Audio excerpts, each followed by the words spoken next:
Programang ito ay rated SPG. Striktong patnubay at gabay ng magulang ang kailangan. Maaaring may masiselang tema, lengguwahe, karahasan, sexual, horror o droga na hindi angkop sa mga bata. Magandang araw, SPSC1. Ang programa natin ito ay pag-usapan natin ang mga issue tungkol sa RH law at paano ito masolusyonan. Ang unang issue na ating tatalakay ay ang teenage pregnancy at ang family planning. Para gabayan tayo sa ating pag-uusap, nandito po si Mr. Glenn Cipriano at si Dr. Ben Pincolan. So, Doc, maaari mo po ba na ipaliwanag sa amin kung ano po yung RH law at paano ito naka-apekto sa kabataan at sa issue ng teenage pregnancy? Ang RH law or Reproductive Health Act ay isang batas na naglalayong bigyan ng access ang mga Pilipino sa mga impormasyon at serbisyo tungkol sa reproductive health. Kabilang dito ang mga impormasyon tungkol sa pagpaplano ng pamilya, mga paraan ng kontrasepsyon at mga sakit na nakukuha sa pagtatali. Ipaliwanag ang mga probisyon ng RH law na may kinalaman sa mga kabataan tulad ng age-appropriate reproductive health education. Pero bakit po ba naging problema yung teenage pregnancy sa ating bansa? Maraming dahilan kung bakit nagkakaroon ng teenage pregnancy.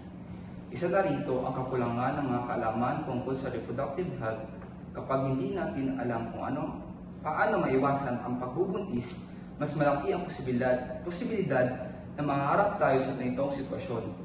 Magbanggit ng iba pang mga dahilan tulad ng peer pressure, kawalan ng suporta mula sa pamilya at kahirapan.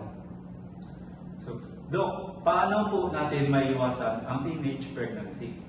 Ang pag-iwas sa teenage pregnancy ay shared responsibility. Bilang mga magulang, guro at komunidad, naroon tayong tungkulin upang bigyan ng tamang impormasyon at suporta ang ating mga kabataan. Maraming salamat po, Doc. Napaka-importante po na mapag-usapan natin yung issue patungkol sa RH law at sa teenage, lalo na sa teenage pregnancy.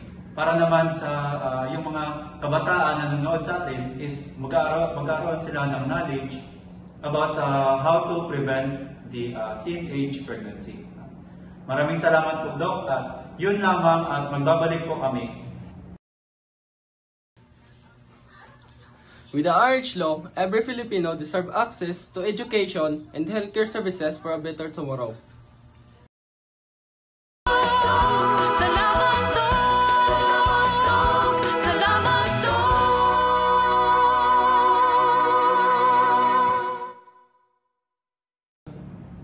At nagbabalik po ang ating programa.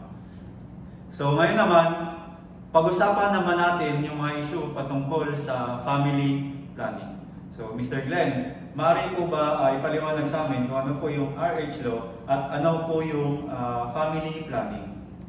Salamat sa pagkakataon na makasama sa inyo.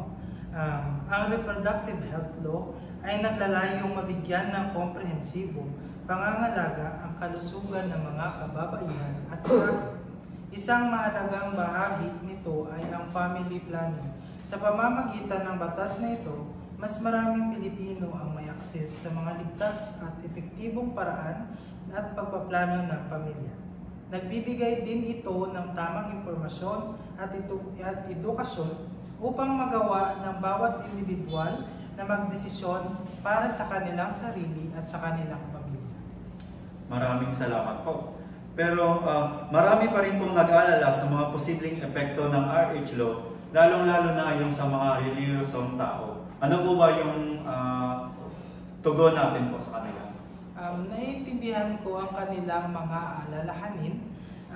Ang RH law ay hindi naguudyok sa sinumang na gumagawa ng isang bagay na labag sa kanilang paniniwala. Ang layunin nito ay bigyan ng karapatan ang bawat isa na magkaroon ng impormasyon at serbisyo na kailangan nila upang magawa ang pinakamagandang desisyon para sa kanilang sarili at kanilang pamilya. Maraming salamat po, Mr. Glenn. Pero paano naman po natin masisigurado na ang mga kabataan ay nakatanggap ng edukasyon patungkol sa reproductive health? So, ang edukasyon sa reproductive health ay napakahalaga upang mapanatili ang kalusugan ng mga kabataan at maiwasan ang mga hindi planadong pagbubuntis. Kailangan maging komprehensibo ang edukasyon na ito at isama ang impormasyon tungkol sa mga paraan ng pagpipigil sa pagbubuntis ng mga sakit na nakukuha sa pagtatalik at sa mga isyu ng gender.